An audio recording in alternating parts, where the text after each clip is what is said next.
২৪ ঘন্টায় ৫ কাহিনী আমি সুপ্রসাদ আছি আপনাদের সঙ্গে। গত কয়েকদিন ধরেই বাংলাদেশের অভ্যন্তরীণ যে সেই আজ ক্রমশ ছড়াচ্ছে সীমান্তে, এবং সীমান্তে বেশ কিছু অনভিপ্রেত ঘটনা ঘটেছে যা এর আগে আমরা দেখিনি। বিএসএফ বিজেপি তারা ঝামেলায় জড়িয়ে পড়ছে, এমনকি ঝামেলায় জড়িয়ে পড়ছে দুই প্রান্তের মানুষ, হাতাহাতিতে জড়িয়ে পড়ছেন তারা। বিএসএফ এর বন্দুক ছিনিয়ে নেওয়ার ছবি দেখেছি। প্রতিরোধে নামতে হয়েছে মালদার এপারের বাসিন্দাদেরও। পর পর কয়েকটা ঘটনা, এবং তা নিয়ে কিন্তু উদ্বেগ ছড়াচ্ছে।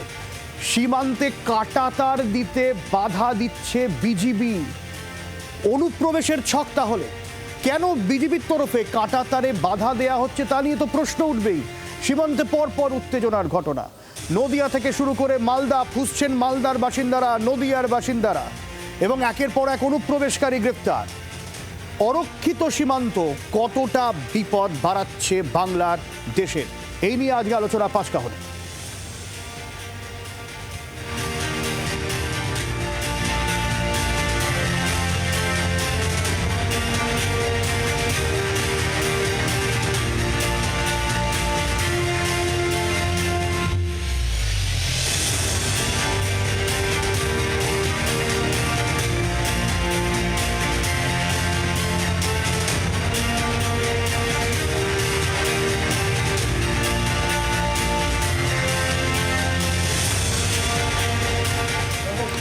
এই নিয়ে আমরা কথা বলবো। আমাদের সঙ্গে যারা রয়েছেন একটু আপনাদের সঙ্গে আলাপ করিয়ে দিই। আমাদের সঙ্গে রয়েছেন অবসরপ্রাপ্ত বিএসএফ ডিআইজি সমীর মিত্র, আমাদের সঙ্গে রয়েছেন জাতীয় সুরক্ষা ও নিরাপত্তা বিশেষজ্ঞ আর্য ঘোষ, আমাদের সঙ্গে স্নেহায়ন সরকার রয়েছেন বিজেপির, এবং তৃণমূল সমর্থক অর্পণ বন্দ্যোপাধ্যায় রয়েছেন আমাদের সঙ্গে।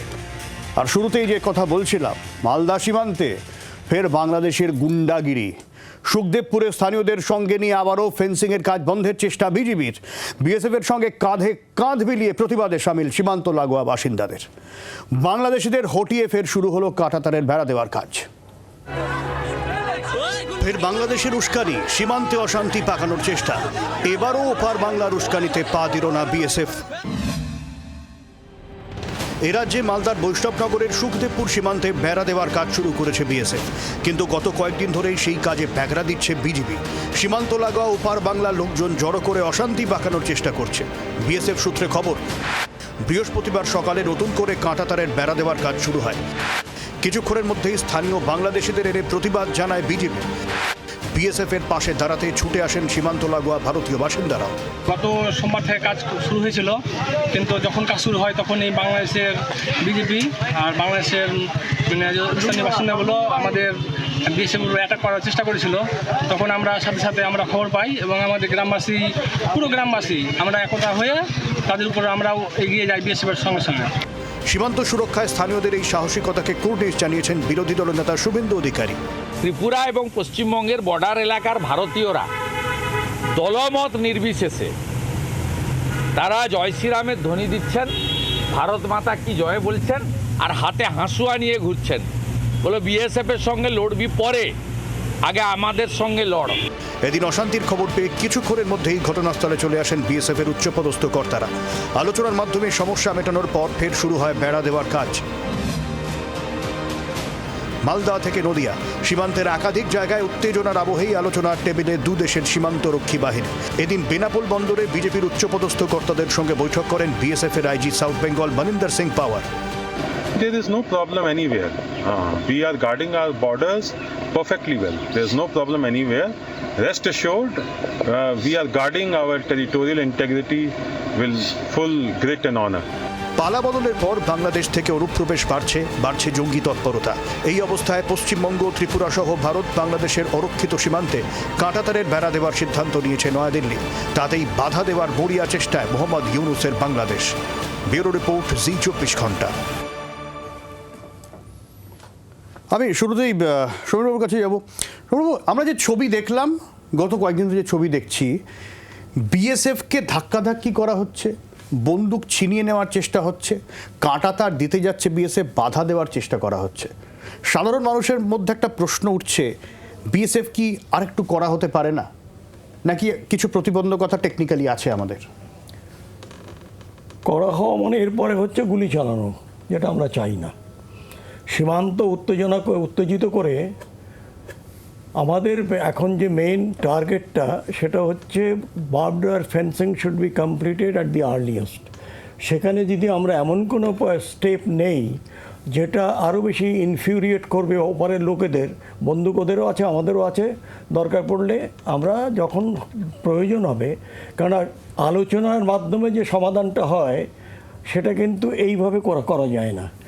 আমরা দেখব যে লাস্ট মিনিট পর্যন্ত যে কতক্ষণে তারা আমাদের সীমানার লক্ষ্মণ রেখাটা ক্রস যতক্ষণ না করছে, উইল সার্টনলি। প্রশ্নটা আর কিছু নয়, প্রশ্নটা হচ্ছে ন্যারেটিভ এসছে ঢাকা থেকে আচ্ছা, যে তোমরা যতটা পারো এটাকে দীর্ঘায়িত করো, উস্কে যাও। না উস্কানো নয়, তার সঙ্গে দীর্ঘায়িত করো বার্বড ওয়্যার ফেন্সিং। আচ্ছা। কারণ এটা আজকে নতুন ঘটনা নয়, অতীতেও যখন বিডিআর কিংবা তারপরে তো বিজেপি আসলো, তারা কিন্তু এগুলো চেষ্টা করেছে। এখন প্রশ্ন হচ্ছে অনেকেই আমাদের মধ্যে হয়তো আমরা জানি না যে ইন্দিরা ৭১-এর লড়াইয়ের পরে যখন স্বাধীনতা হলো তখন ইন্দিরা মুজিব একটা অ্যাক্ট হয়, তাদের দুজনের একটা ইয়েতে, তাতে বাকিগুলো আমি ছেড়ে দিচ্ছি যেহেতু বার্বড ওয়্যার ফেন্সিং নিয়ে আমাদের আলোচনা। একটা জিনিস বোধহয় ক্লজ 8 অ্যান্ড সাব ক্লজ সিতে লেখা ছিল যে এমন কিছু আমরা কনস্ট্রাকশন করব না within 150 yards to the zero line which can be construed as a defence posture. হ্যাঁ, 150 গজের পেছনে আমরা করতে পারি। আচ্ছা, সুতরাং সেই জায়গাটায় 150 গজে অনেক সময় কি হয় যে দেখা গেল হয়তো 150 গজে আমি পাচ্ছি না, অনেকটা গ্যাপ নিয়ে আবার আমাকে অনেকটা পেছনে যেতে হচ্ছে। সেখানে মিউচুয়াল আন্ডারস্ট্যান্ডিংয়ে যদি 5 গজ আগিয়ে যেত কোনো অসুবিধা হতো না আগে। কিন্তু বর্তমান যে শাসন ব্যবস্থা রয়েছে, এখন আমি বলবো কি এটা শাসন না অন্য কিছু আমার ঠিক মনে আসছে না, কিন্তু যে আমরা উই আর অভ্যস্ত গুড গভর্নেন্সে।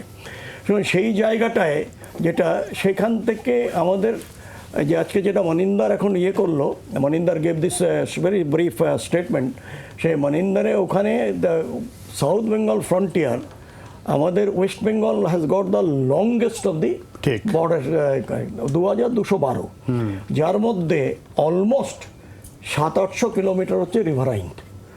সেখানে এখন রিভারাইনকে করতে গেলে আমরা বর্ডারে ওখানে পিলার লাগানোটা মুশকিল, কারণ মাঝে মাঝে ধসে যাচ্ছে সব মাটিগুলো।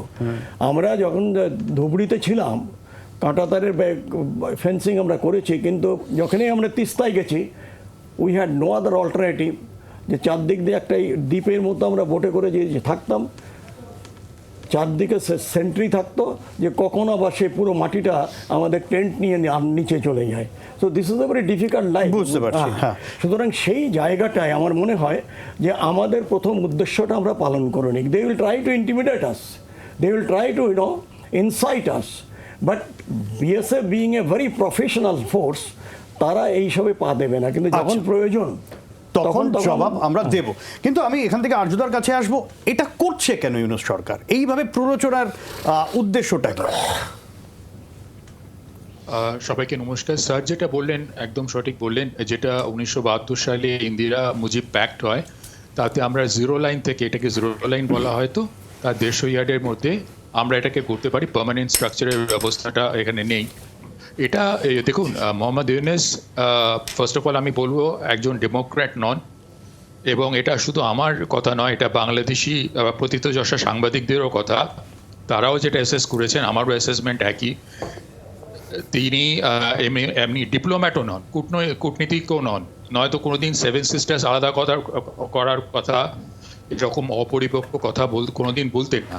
তো তার উদ্দেশ্যটাই হচ্ছে ইন্টিমিডেট করা, এবং তিনি চলছেন এটা সম্পূর্ণ এই ওয়াকারুজ্জামান মিলিটারি যিনি লিডার আছেন, ওদের আর্মি চিফ, তাদের নির্দেশে, এবং তার সঙ্গে তারা হচ্ছে মারাত্মক মৌলবাদী। তো এই এখানে রয়েছে, এবং সেই জায়গা থেকে আমাদের যেটা করা উচিত এখানে, আমি স্যারকেও এটা বলবো যে আমাদের সবাই ভেবে দেখা উচিত, আমাদের এখানে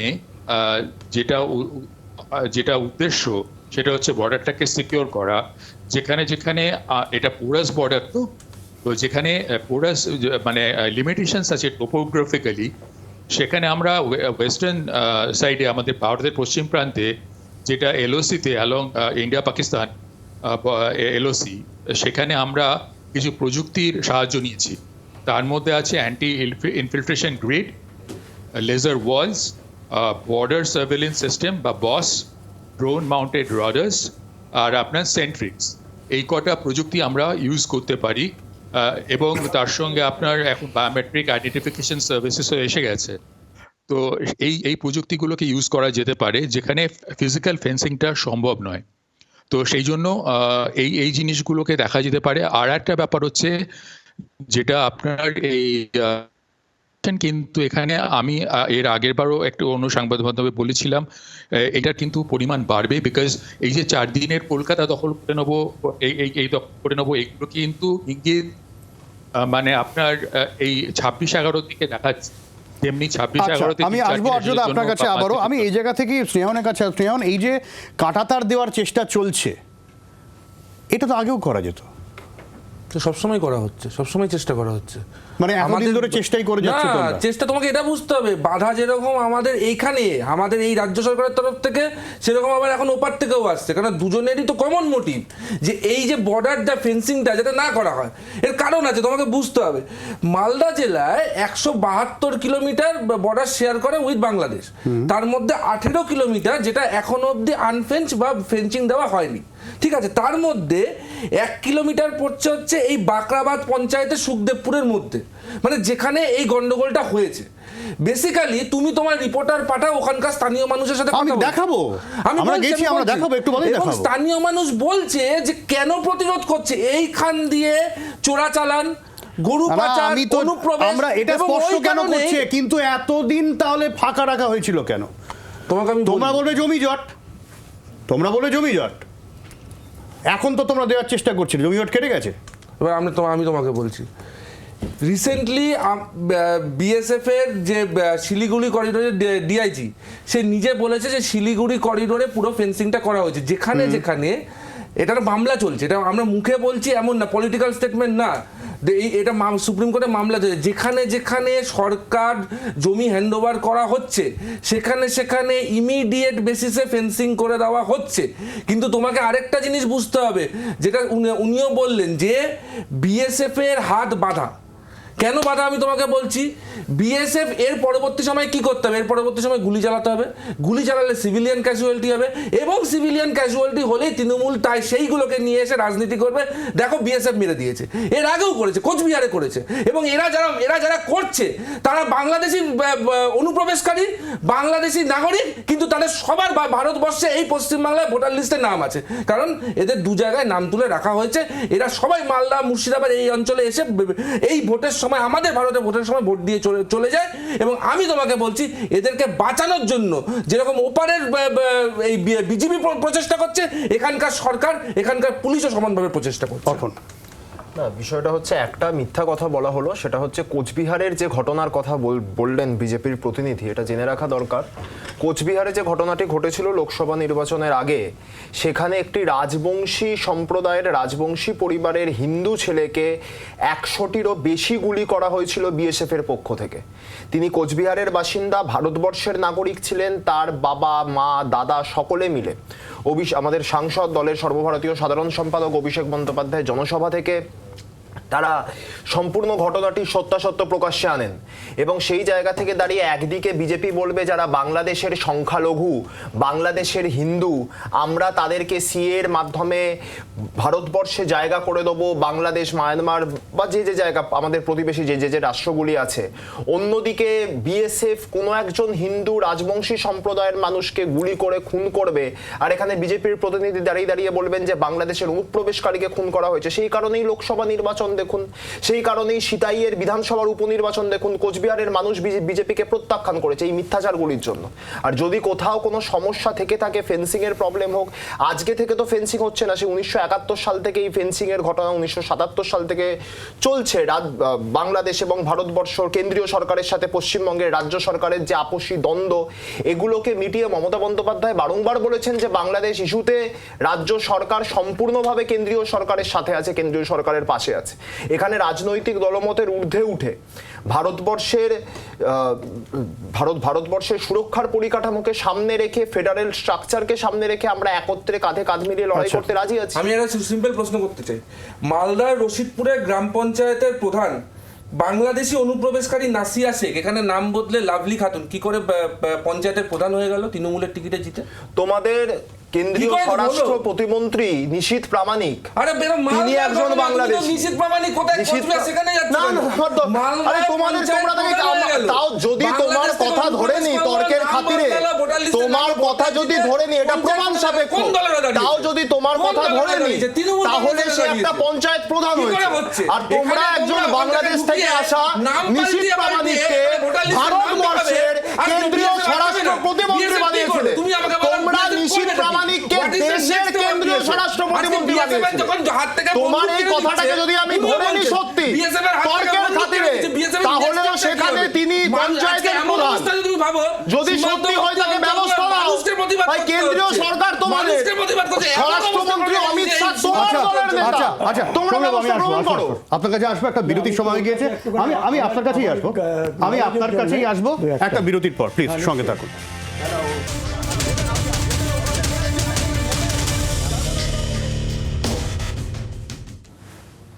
ব্রেকের আগে অর্পণ কোচবিহারের গীতালদয়ের ঘটনাটা তুললো, জানিয়ে রাজনৈতিক বিতর্ক হয়েছিল। সমীরবাবু বোধহয় কিছু বলতে চাইবেন এটা নিয়ে। না, আমি ওইগুলো একটু জানতে চাইছি ডিটেলসটা, কারণ এই ধরনের আগে একটা ফেলানি বলে একটা মেয়ের সে বাগডোয়ারে আটকে গেছিল, এখনো তা নিয়ে হ্যাঁ তা নিয়ে চলে বাংলাদেশ। এখনো। তাকে মেরে ফেলা হয়েছিল and I happen to be the chief of staff here. So আমি বলেছিলাম সরি, আমি দিল্লিকে বললাম যে sorry, will not take this case, it is a criminal offence, let it be tried by the civil court. এবং accordingly he was sent to jail and probably for 14 years. যেটা আমাদের বিএসএফেরই কোর্ট আছে, they can punish any offender up to 14 years. তো আমার এই জায়গাটা হচ্ছে যে একজন কি দুজন যদি 1000-এর মধ্যে খারাপ হয়, ফোর্সটা খারাপ হয় না বিএসএফ। না, না, obviously না, এটা আমার- গরু পাচার করে আমি- সারা আমি- জীবন না, করবে কি? আমি একটু গরু বলি- পাচার করছে, না, না, আমি একটু পুলিশের বলি- না, না, মদতে, আমি একটু বলি। রাজনৈতিক দলের সহায়তা করবে কি?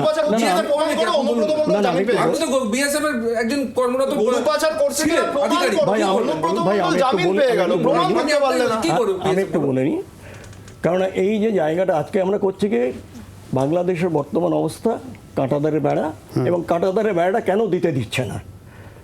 প্রশ্ন হচ্ছে যে আগে যেটা ছিল, আমরা যদি দেখি সেখানে আমরা প্রত্যেকেই দোষী সেইটা না করার জন্যে, যে ক্যাটো স্মাগলিং, কারণ দিস ইজ দ্য এদের staple food of the বাংলাদেশিস being Muslim dominated. এখন তাহলে বললো যে তারপর নাকি আপনারা স্মাগলিং প্রমোট করবেন। স্মাগলিংটা হচ্ছে কোথায়? স্মাগলিংটা হচ্ছে ওয়েন দ্য জিরো লাইনে যখন ওই গরুটা ক্রস করছে to the Bangladesh soil। Bangladesh, হ্যাঁ। আমার প্রশ্নটা এখানে কেন্দ্রীয় সরকারকে, সেটা খুব সিম্পল, যে আপনারা যে গরু পাচারের কথা বলছেন, এই আলোচনায় আমি বহুবার বলেছি যে আপনারা যে গরুগুলো আসছে কোথা থেকে, হরিয়ানা, রাজস্থান, মধ্যপ্রদেশ, ঠিক, উত্তরপ্রদেশ, ঠিক। তাহলে এরা তো প্রায় 1,500 কিলোমিটার একদমই, মানে একটা করে। দায় ঠাটাঠাটি চলছে। না, না, দায় না, sorry। প্রত্যেকটা রাজনৈতিক না, দলকে না, কিন্তু না, দায় না। নিতে হবে, না, প্রত্যেকটা রাজনৈতিক রাজনৈতিক দলকে দল, দায় নিতে হবে। আমি এই জায়গা থেকেই স্নেহান যেরকম সুদেবপুরের, স্যারকে একটা question শুধু আমি করতে আসবো চাই। আপনি just স্নেহান, simple, আমাকে 10 আমি একদম গ্রাউন্ড জিরো রিপোর্ট দেখাতে চাইছি। এই যে আমরা যে আলোচনা করছি, কাঁটাতার বিজেপি দিচ্ছে না কেন, স্থানীয় লোক যারা মালদার একেবারে সীমান্ত পারের বাসিন্দারা, তারা কি বলছেন, জি 24 ঘন্টার গ্রাউন্ড জিরো থেকে রিপোর্ট সরাসরি। ভারত বাংলাদেশের সীমানায় মালদার এই সুখদেবপুর বর্ডার আউটপোস্ট বিএসএফের যথেষ্ট গুরুত্বপূর্ণ, এবং এই বর্ডার আউটপোস্টের কাছে যে সীমানা ফেন্সিংয়ের কাজ চলছিল, সেই ফেন্সিংয়ের কাজ বন্ধ রয়েছে আপাতত।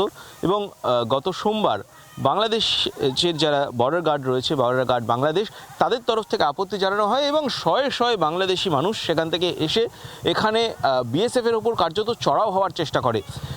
সৌভাগ্যবশত বিএসএফ এখানে যেভাবে কড়া হাতে মোকাবিলা করেছে গোটা পরিস্থিতির, তার পাশাপাশি এখানকার যারা এই সুখদেবপুর গ্রামের যারা স্থানীয় বাসিন্দারা রয়েছেন, তারা এখানে বিএসএফের সঙ্গে কাঁধে কাঁধ মিলিয়ে প্রতিরোধ করেছেন এবং হাতে লাঠি বা যা যা যে ফসল কাটার সময় যে অস্ত্র লাগে সমস্ত তারা রুখে দাঁড়িয়েছেন যে ভারতের সীমানার ভিতর যাতে বাংলাদেশের লোকজন প্রবেশ না করে, এবং যে ফেন্সিংয়ের কাজ চলছিল সেই কাজ তারা যাতে হয় সুষ্ঠুভাবে সেটা নিশ্চিত করার চেষ্টা করে।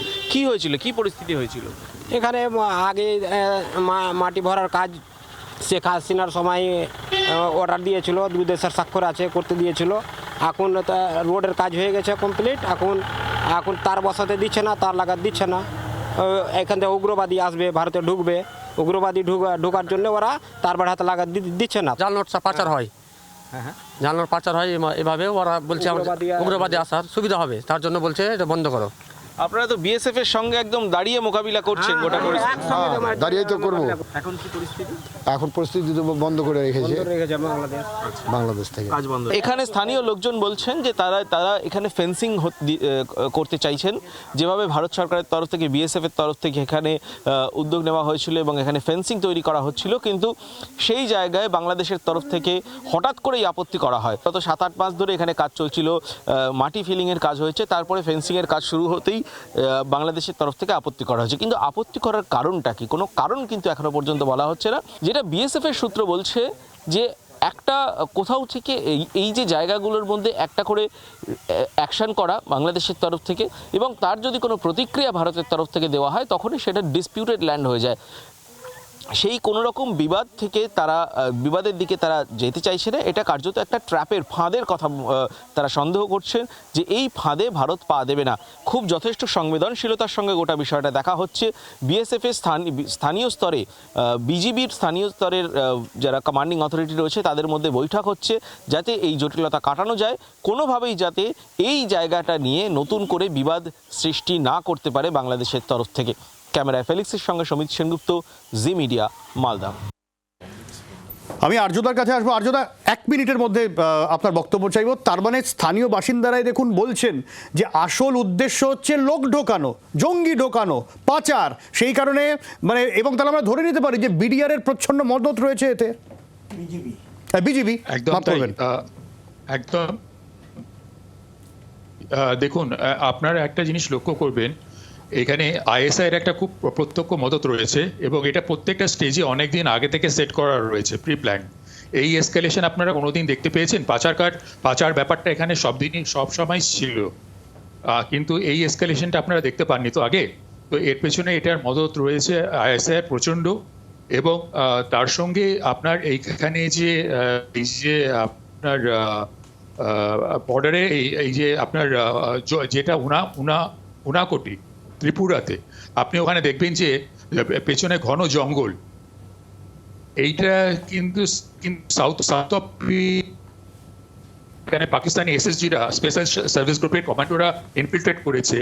সেই জিনিস কিন্তু এখানে ঘটতে পারে। সেই জন্য আমাদের প্রচন্ড সতর্ক হওয়া দরকার, ফেন্সিংগুলো ইলেকট্রিফাইড করা দরকার, এখানে লাইটিংয়ের ব্যবস্থা করা দরকার, পোস্টগুলো শক্ত করা দরকার, যাতে না জওয়ানরা মারা যান, সাধারণ নাগরিকরা না মারা যান। একদমই। আর্যদা, আমি আপনার কাছে আবারও আসবো। আমার একটা বিরতির সময় হয়ে গিয়েছে। এ তো গেল এই পরিস্থিতিতে আমরা সীমান্ত কিভাবে আটকাবো, কিন্তু আমাদের দেশের মধ্যে যে এত অনুপ্রবেশ ঘটে রয়েছে, রোজ একের পর এক বাংলাদেশি অনুপ্রবেশকারী গ্রেপ্তার, এবং পরিস্থিতি এমনই হয়েছে যে পুলিশকে মাইকিং করে বলতে হচ্ছে সন্দেহভাজন কাউকে দেখলে পুলিশে খবর দিন। আসছি বিরতির পর।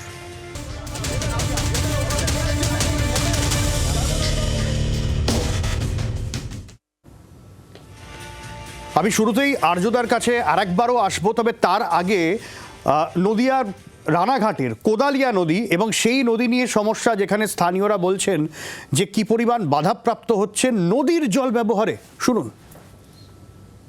বিডিআর বলছে যে আমাদের নদী, বিএসএফ বলছে নামো।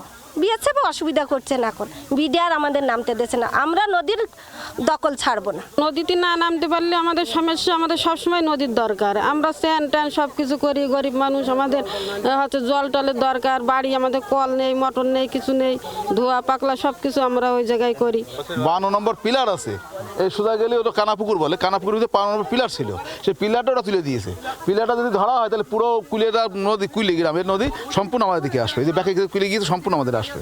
তো ওদের হয় কী করে? ওদের বিএসএফ ঠিক আছে, বিএসএফ আমাদের যথেষ্ট হেল্প করছে, আমাদের সঙ্গে সাথে আছে, আমাদের রাত্রি আমরা নিশ্চিত থাকতে পারছি বিএসএফের জন্য। আর্যদা, পরিস্থিতি তো হাতের বাইরে চলে যাচ্ছে। আমরা আমাদের নদীর জল ব্যবহার করতে পারবো না, এবং এটা শুনতে হবে বাংলাদেশের কথা আমাদের। এটাই তো প্ল্যান, এটাই প্ল্যান যেটা আপনাদেরকে আমি বলছিলাম যে এটা হচ্ছে একদম অনেক দিনের প্রি প্ল্যান, এবং এর পেছনে আপনার বাংলাদেশের সেনা প্রধানের সঙ্গে আইএসআই তাদের একটা স্পষ্ট যোগাযোগ দেখা যাচ্ছে। এবং আপনি একটু আমি জাস্ট একটু অন্য প্রসঙ্গে যাচ্ছি। আপনি দেখবেন শেখ হাসিনা যখন ছিলেন তখন এই 21শে অগস্ট বোধহয় 2014 তার উপরে যে প্রাণঘাতী হামলাটা হয় তখন এই বিএনপি এবং জামাতের সরকারই ছিল। এবং এই চালিকা শক্তির পেছনে আপনি জানেন বিএনপির প্রত্যক্ষ মদত আছে এবং এরা সমস্তটা মিলে করছে। এবং জো বাইডেন অ্যাডমিনিস্ট্রেশনে দুজন ভদ্রলোকের নাম আমি বলবো। এনএসএ যিনি ছিলেন জেক সুলিভান, যিনি এসেছিলেন রিসেন্টলি দিল্লিতে, এবং তার সঙ্গে ডিরেক্টর রে FBI, তারা অন্যান্য উগ্রপন্থীদেরও কানাডাতে তারা সাহায্য করে গেছেন। এবং এখন যারা আসবে ডোনাল্ড ট্রাম্প অ্যাডমিনিস্ট্রেশনে তাদের জন্য এরা কিন্তু আতঙ্কর প্রহর গুনছে। এবং তার মধ্যে আছেন ডক্টর সেবাস্টিয়ান গোর্কা, যিনি ইন্টেলিজেন্স আপনার চিফ অফ NSA হবেন মাইক ওয়ালস, এবং চিফ অফ ইন্টেলিজেন্স হবেন আপনার তুলসী গাবার্ড, আর একজন থাকবেন আপনার সেবাস্টিয়ান গোর্কা। তো এদের কঠোর অবস্থান, স্বঘোষিত অবস্থানটা আমি বলছি, কঠোর অবস্থান উগ্রপন্থার এগেনস্টে। এবং আপনারা জানবেন এটা সব মিডিয়া চেপে গেছে বাংলাদেশের। এর মধ্যে কিন্তু যে US অ্যাম্বাসেডরের বাংলাদেশে জো বাইডেন ঠিক করে গেছিলেন যে তাকে নিযুক্ত করবেন, তাকে সরিয়ে নেওয়া হয়েছে। ডোনাল্ড বাইডেন তাকে প্রত্যাহার করে নিয়েছে, সেটা প্রথম করা ইঙ্গিত। সেই জন্য এরা 20 তারিখের জন্য তার আগে কিন্তু যে কোনো তার যেন তেন প্রকারেণ এই জিনিসগুলো করবে। একটা মানুষের সব থেকে মানবাধিকারের একটা সব থেকে বড় জিনিস হলো জল, খাদ্য জল। জলটাকে ওরা ইচ্ছে করে এই ঝামেলাটা করছে, এটা যাতে করে।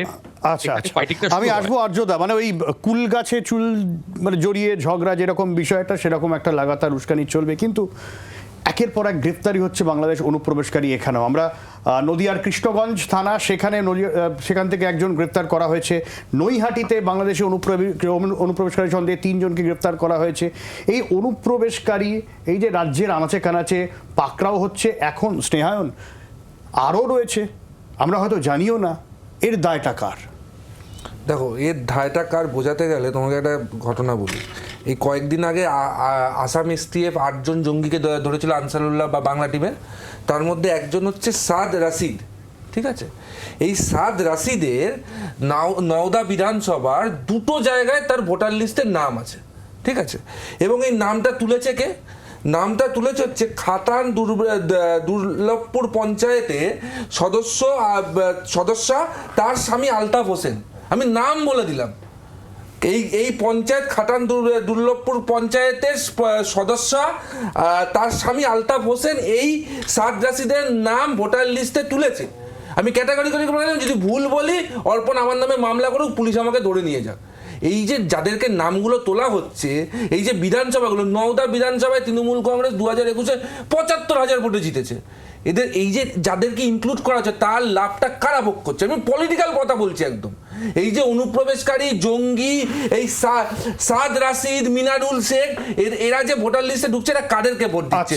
যে ভোটগুলোতে ভোট দিচ্ছে সেগুলোতে তৃণমূল 90 থেকে 95% ভোট। আমি অর্পণের কাছে আসার আগে আমি আমাদের এক প্রতিনিধি রয়েছেন, বর্ধমান প্রতিনিধি, পূর্ব বর্ধমান, অরূপ রয়েছেন আমাদের সঙ্গে। অরূপের কাছে যাব। অরূপের কাছ থেকে সরাসরি গোটা বিষয়টা বুঝে নেওয়ার আগে, মালির বাগান, ডাঙ্গাপাড়া, পূর্ব বর্ধমানের যেসব এলাকায় আজকে পুলিশ রীতিমতো মাইকিং করেছে সতর্ক থাকার জন্য। আমি মাইকিংটা শুনিয়ে তারপরে অরূপের কাছে ওই এলাকাটা সম্বন্ধে একটু জেনে নিতে চাইবো যে কেন পুলিশের তরফ থেকে এইভাবে মাইকিং করে করে সতর্ক করতে হচ্ছে। প্রথমে মাইকিংয়ে কি বক্তব্য শোনাবো, তারপরে অরূপ তোমার কাছে আসবো সরাসরি। বর্ধমান থানায় জমা দিতে হইবে।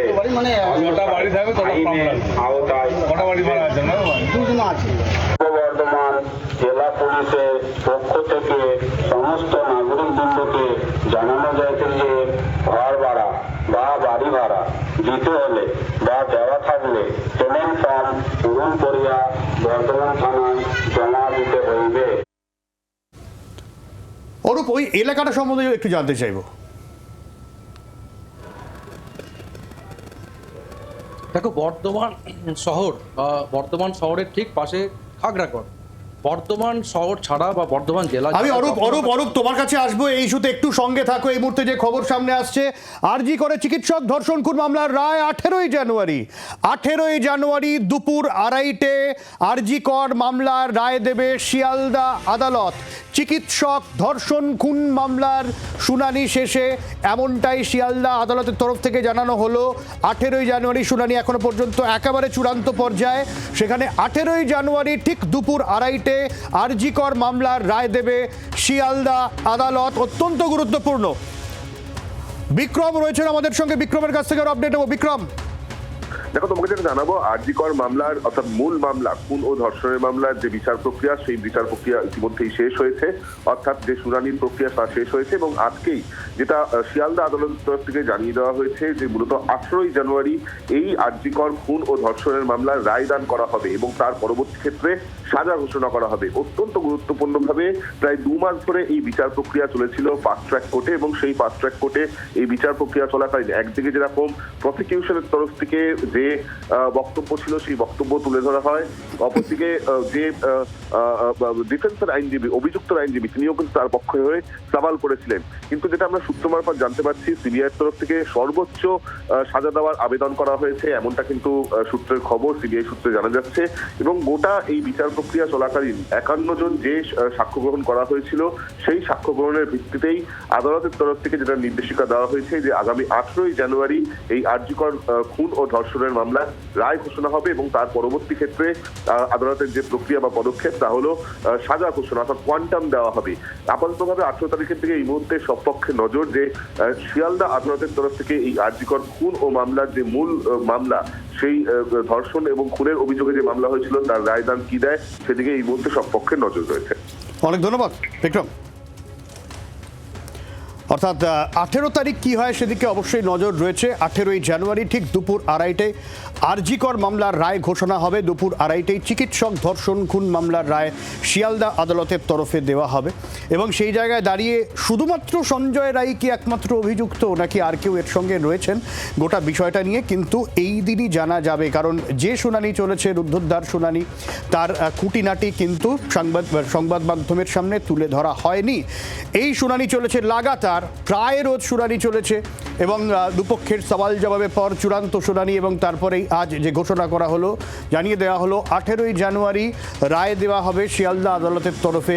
এখানে অবশ্যই দেখার যে এই আরজি কর ধর্ষণ খুন মামলা ধর্ষণ না ঘনধর্ষণ, যদি ধর্ষণ হয়ে থাকে তাহলে একমাত্র সঞ্জয় রায় অভিযুক্ত কিনা, তথ্য প্রমাণ লোপাটের যে অভিযোগ উঠেছিল সেই তথ্য প্রমাণ লোপাটের অভিযোগে আর কেউ অভিযুক্ত হন কিনা, সমস্ত বিষয়ে কিন্তু নজর রাখার।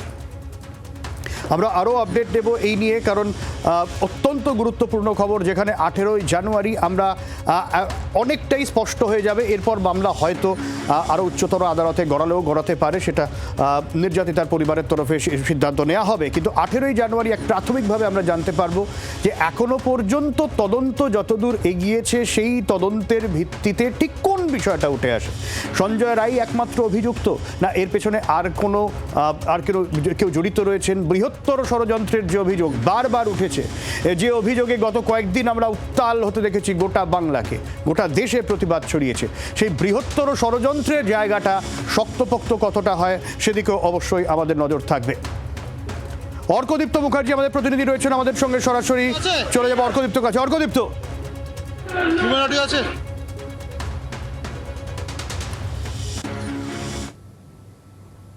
অর্কদীপ্ত, সরাসরি অর্কদীপ্ত।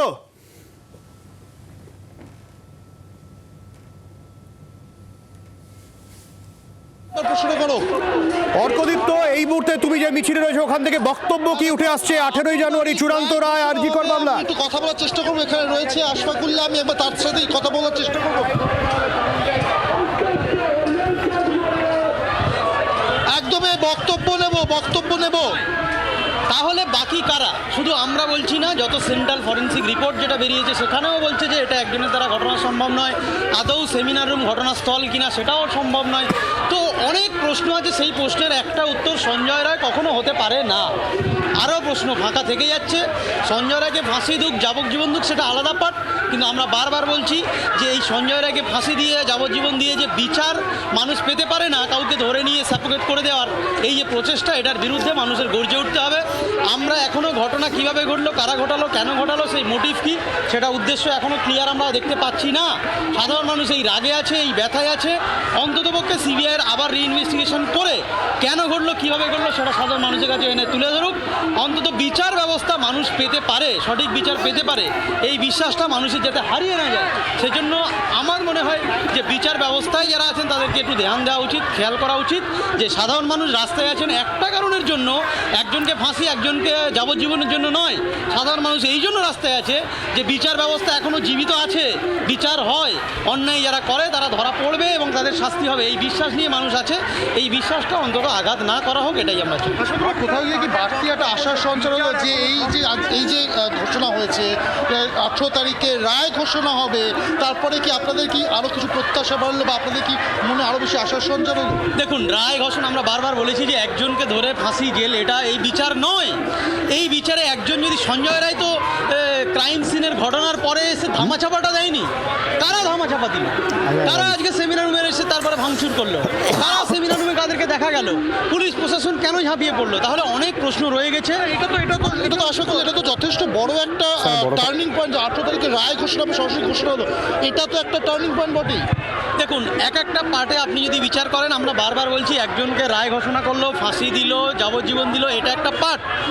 আর একটা পার্ট, বিগার পার্ট, যেটা মানুষ বিচার ব্যবস্থার উপরে ভরসা রেখেছিল, সিবিআইয়ের উপরে ভরসা রেখেছিল, সেই জায়গা থেকে মানুষের একটা আশা এবং প্রত্যাশা আছে যে কারা জড়িত, কিভাবে জড়িত এবং কিভাবে এই ঘটনা ঘটলো সেটা দিয়ে। আজকের একজনের বিচার, একজনের রায় হয়ে গেল, এই ঘটনাটা এন্ড হয় না। এই ঘটনাটা বুঝতে হবে যে কারা কোন উদ্দেশ্যে এই ঘটনা ঘটালো, দুর্নীতির সঙ্গে এই ঘটনার জড়িত কি, কিভাবে দুর্নীতির সঙ্গে রিলেশন আছে, এই ব্যাপারগুলো মানুষের কাছে পরিষ্কার করতে হবে, নাহলে মানুষ রাস্তাতেই থাকবে। একেবারে যেটা আশফাকুল্লাহ বললো যে একজনকে শাস্তি দেওয়া বা একজনকে বিরুদ্ধে রায় ঘোষণা, সেটা এনাফ নয়, দেখতে হবে খতিয়ে যে এর পিছনে আরও কেউ যুক্ত কিনা, আরও কোনো বড় দুর্নীতি কেউ করেছে কিনা, এই সবটা খতিয়ে দেখতে হবে। তবে অবশ্যই করে এই যে ঘোষণা হয়েছে 18 তারিখে রায় ঘোষণা হবে, অবশ্যই একটা মোড় ঘোরানো তথ্য কিন্তু এই মুহূর্তে আমি চেষ্টা করবো একটু ডক্টর উৎপল বন্দ্যোপাধ্যায় তার সাথে একটু কথা বলার চেষ্টা করবো। এর বাইরেও যারা প্রত্যক্ষ এবং পরোক্ষভাবে জড়িত আছে এবং যাদের বিরুদ্ধে অনেকগুলি তথ্য প্রমাণ সূত্র আমরা নিশ্চিত সিবিআই এর কাছে আছে, সিবিআই সেগুলোকে উপযুক্ত গুরুত্ব দিক যাতে সেই তদন্ত প্রক্রিয়াটা শুরু হয়, তাদের বিরুদ্ধেও চার্জশিট দ্রুত জমা পড়ে। রায় ঘোষণা হবে, আপনারা সিনিয়র ডক্টর, আপনারা দীর্ঘদিন ধরে রাস্তায় আছেন, কিভাবে আপনারা দেখছেন? না, একটা তো ট্রায়াল কোর্ট যে রায় ঘোষণা করবে, যার বিরুদ্ধে ইতিমধ্যে চার্জশিট জমা পড়েছে সেটা নিয়ে, কিন্তু আমাদের কথা হলো যে এর বাইরেও নির্যাতিতার পরিবারের পক্ষ থেকে ট্রায়াল কোর্টে এবং মহামান্য হাইকোর্টে আরও গভীর এবং বিস্তারিত তদন্ত চেয়ে আবেদন করা হয়েছে। আমরা নিশ্চিত যে আগামী 15 তারিখ যে আমাদের মহামান্য হাইকোর্টের কাছে যে শুনানি আছে, সেখান থেকে আমরা উপযুক্ত একটা নির্দেশ তারা দেবেন তদন্তকারী সংস্থা সিবিআইকে, যাতে হচ্ছে যে আরও যারা এই ঘটনার সঙ্গে প্রত্যক্ষ এবং পরোক্ষভাবে জড়িত তাদের সবাইকে তদন্তের আওতায় নিয়ে এসে বিচার প্রক্রিয়া দ্রুত শুরু করা হবে, এই আশা আমরা রাখছি। ডক্টর উৎপল বন্দ্যোপাধ্যায় কি বললেন সেটাও শুনলাম আমরা। তো সব মিলিয়ে যে সার্বিকভাবে যে বক্তব্য উঠে আসছে, অবশ্যই এই যে রায় ঘোষণা করা হবে সঞ্জয় রায়ের বিরুদ্ধে, এটা যেমন একদিকে তাদের কাছে আশার সঞ্চার করেছে, অন্যদিকে তারা চাইছেন যে সিবিআই যে ইনভেস্টিগেশন চালাচ্ছে সেটা যেন আরও দ্রুততার সাথে করে এবং যত দ্রুত সম্ভব এর পিছনে আরও কেউ যুক্ত আছে কিনা এই বিষয়গুলোকে খুঁজে বার করুক এবং ততদিন পর্যন্ত তারা যে রাস্তায় থাকবেন সে বিষয়টা কিন্তু ক্লিয়ার করে দিচ্ছেন। বাংলার আওয়াজ, বাঙালির আবেগ, জি 24 ঘন্টা।